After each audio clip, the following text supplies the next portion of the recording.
Bismillahirrahmanirrahim. Assalamualaikum warahmatullahi wabarakatuh. Perkenalkan, saya Yesi Sukmahanisa dari kelas akuntansi 4D dengan nomor induk mahasiswa 2018 06 10 143. Pada kesempatan kali ini saya akan menjelaskan terkait analisis laporan keuangan PT Tivico Fiber Indonesia Tbk periode 2016 hingga 2020.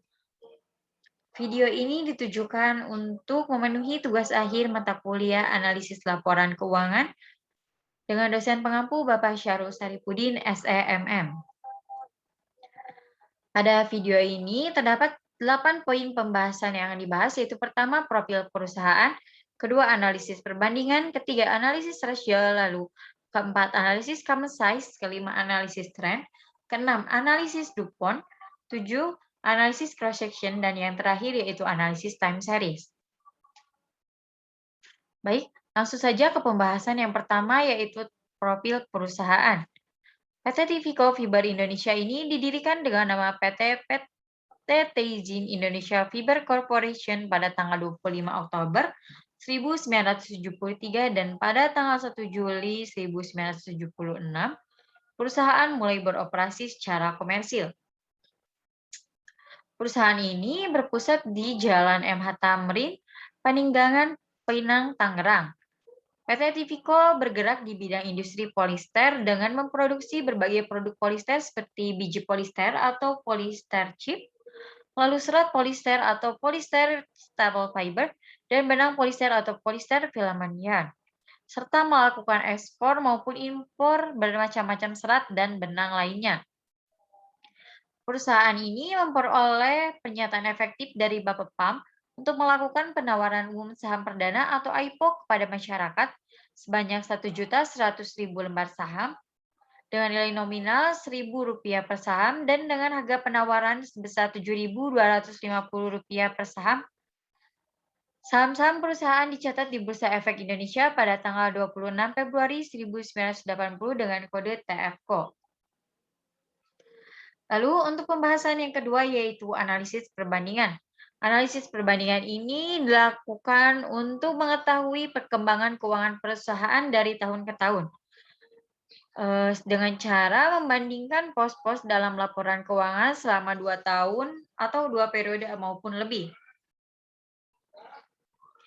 Pada PT Tivico ini akan dilakukan perbandingan pada neraca maupun pada laporan laba ruginya. Pada neraca,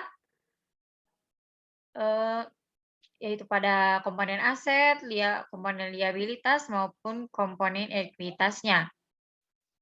Untuk mendapatkan persentase perbandingan setiap tahunnya ini dilakukan dengan cara mengurangkan nilai akun pada tahun kedua, ketiga, keempat, kelima, dikurangkan dengan nilai akun pada tahun pertama, lalu dibagi dengan nilai akun pada tahun pertama. Kita ambil contoh pada akun kas dan bank pada tahun 2017 ini dikurangi dengan nilai akun kas dan bank pada tahun 2016, lalu dibagi dengan nilai akun kas dan bank pada tahun 2016, maka akan didapat persentasenya sebesar 84%. Lalu untuk tahun-tahun berikutnya pun sama, yaitu dengan mengurangkan pada tahun pertama dan dibagi juga dengan tahun pertama. Dapat kita lihat perbandingan neraca pada PT Tivico ini terjadi penurunan maupun peningkatan pada setiap tahunnya. Lalu untuk analisis perbandingan pada laporan laba rugi, untuk perhitungannya sama saja seperti analisis perbandingan pada neraca, yaitu dengan mengurangkan nilai akun pada tahun kedua, ketiga, keempat, kelima, dan seterusnya pada tahun 2016 dan dibagi dengan tahun pertama. Pada laporan laba rugi ini pun sama, persentasenya dapat kita lihat terjadi penurunan dan peningkatan, sehingga dapat dikatakan bahwa terjadi fluktuasi kinerja keuangan perusahaan setiap tahunnya. Lalu untuk analisis yang kedua yaitu analisis rasio. Analisis rasio ini merupakan suatu analisis keuangan untuk menilai kinerja perusahaan berdasarkan pembandingan data keuangan yang didapat dalam laporan keuangan, di mana dalam hal ini akan dibandingkan dengan rasio industrinya. Rasio Analisis rasio yang pertama yaitu rasio likuiditas. Rasio likuiditas ini dilakukan untuk menilai kemampuan perusahaan dalam memenuhi kewajiban jangka pendeknya. Rasio ini terdiri dari current ratio, asset test ratio, cash ratio, dan juga working capital to total asset ratio. Lalu untuk rasio yang kedua yaitu rasio leverage. Rasio ini dilakukan untuk menilai sejauh mana perusahaan menggunakan pendanaan yang berasal dari utang. Terdiri dari total debt to total asset ratio, lalu total debt to total equity ratio, lalu total long term debt to total equity ratio, dan time interest earnings ratio. Lalu untuk rasio yang ketiga yaitu rasio aktivitas. Bertujuan untuk menilai efektivitas dan efisiensi perusahaan dalam memakai asetnya. Terdiri dari total asset turnover, receivable turnover, average collection turnover, lalu inventory turnover, average days inventory, lalu yang terakhir yaitu working capital turnover. Untuk rasio yang terakhir yaitu rasio profitabilitas. Rasio profitabilitas ini dilakukan untuk menilai kemampuan perusahaan dalam menghasilkan laba. Terdiri dari gross profit margin, net profit margin, operating income ratio, lalu return of asset, return of equity, dan return of investment. Setelah dilakukan perhitungan di atas yaitu lalu dilakukan rasio perbandingan di mana nilai pada PT Tivico Fiber Indonesia yang berasal dari annual report ini sebagai sampel. Lalu untuk rasio industrinya ini berasal dari perhitungan di atas. Dapat kita lihat pada grafik yang pertama yaitu untuk rasio likuiditas, lalu yang grafik kedua yaitu untuk perbandingan rasio leverage, lalu yang ketiga yaitu rasio aktivitas, dan yang keempat ini rasio profitabilitas. Dapat kita lihat untuk setiap tahunnya ini terjadi peningkatan maupun penurunan. Sehingga dapat dikatakan bahwa perusahaan terjadi fluktuasi pada kinerja keuangan perusahaan. Lalu untuk analisis yang ketiga yaitu analisis common size.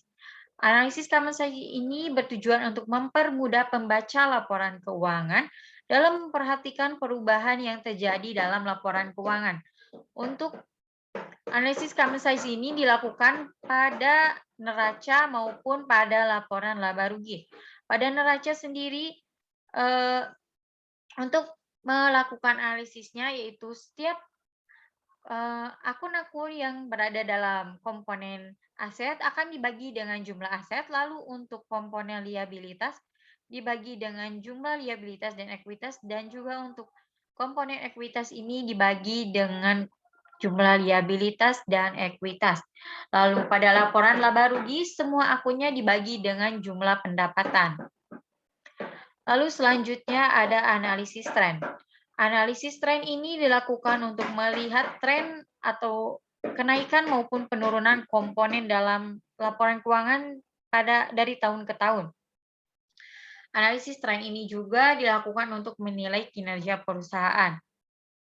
Untuk melakukan analisis ini yaitu dengan cara gunakan tahun pertama ini sebagai tahun dasar, sehingga untuk tahun kedua, ketiga, keempat, kelima, dan seterusnya akan dibandingkan dengan tahun pertama. Kita ambil contoh untuk tahun 2016 ini, yaitu dengan cara membagi total pada tahun 2016 dibagi dengan tahun 2016. Lalu untuk tahun 2017 ini akan membagi tahun 2017 ini dibagi dengan tahun 2016. Sehingga didapat tren neracanya seperti ini. Lalu untuk analisis tren pada laporan laba rugi juga sama saja, yaitu dengan di mana tahun pertama ini digunakan sebagai tahun dasar. Sehingga untuk tahun pertama dan seterusnya ini dibagi dengan tahun pertama. Dari analisis tren ini dapat kita lihat bahwa jika terjadi penurunan kinerja perusahaan, maka persentase yang didapat pun akan kecil. Sedangkan jika terjadi peningkatan kinerja perusahaan, maka presentasi yang didapat pun akan lebih besar. Lalu selanjutnya adalah analisis DuPont. Analisis ini digunakan untuk mengetahui efektivitas perusahaan dalam memutar modalnya. Pada analisis ini mencakup rasio aktivitas atau perputaran aset dengan rasio laba atau profit margin atas penjualan. Analisis DuPont ini akan menghasilkan return of equity. Lalu selanjutnya yaitu analisis cross-section. Analisis cross-section ini dilakukan untuk membandingkan data laporan keuangan suatu perusahaan dengan perusahaan atau industri lain yang sejenis dalam satu periode. Analisis cross-section ini dilakukan untuk melihat kinerja dan prestasi perusahaan dalam mencapai keuntungan maupun kerugian setiap tahunnya. Dapat kita lihat untuk melakukan analisis cross-section ini digunakan ROA setiap tahun ini dimasukkan dari hasil perhitungan pada analisis rasio. Lalu untuk nilai bukunya ini didapat dari ekuitas dibagi dengan saham yang beredar. Lalu untuk rata-rata aritmatikanya ini didapat dari total ROA selama 5 tahun dibagi dengan 5. Kenapa dibagi dengan 5? Karena dalam analisis ini digunakan selama periode selama 5 tahun, yaitu dari tahun 2016 hingga tahun 2020. Dan untuk nilai bukunya pun yaitu dari rata-rata aritmatika nilai buku ini dari total nilai buku selama 5 tahun dibagi dengan 5. Untuk rata-rata tertimbangnya ini yaitu untuk 2016 yaitu dari ROA tahun 2016 dibagi dengan total ROA selama 5 tahun.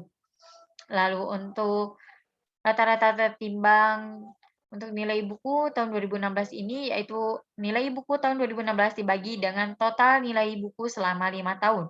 Untuk medianya ini digunakan rumus yaitu median adalah nilai rata-rata nilai tengah dari kelima ROA ini didapat medianya yaitu 0,18% dan untuk median dari nilai bukunya ini didapat 831.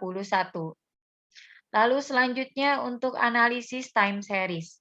Analisis time series ini digunakan untuk menganalisa laporan keuangan yang meliputi 3 periode atau lebih yang dimaksudkan untuk mengetahui perkembangan usaha melalui rentang waktu yang sudah berlalu. Dan analisis time series ini juga dapat digunakan untuk memprediksi situasi di masa yang akan datang.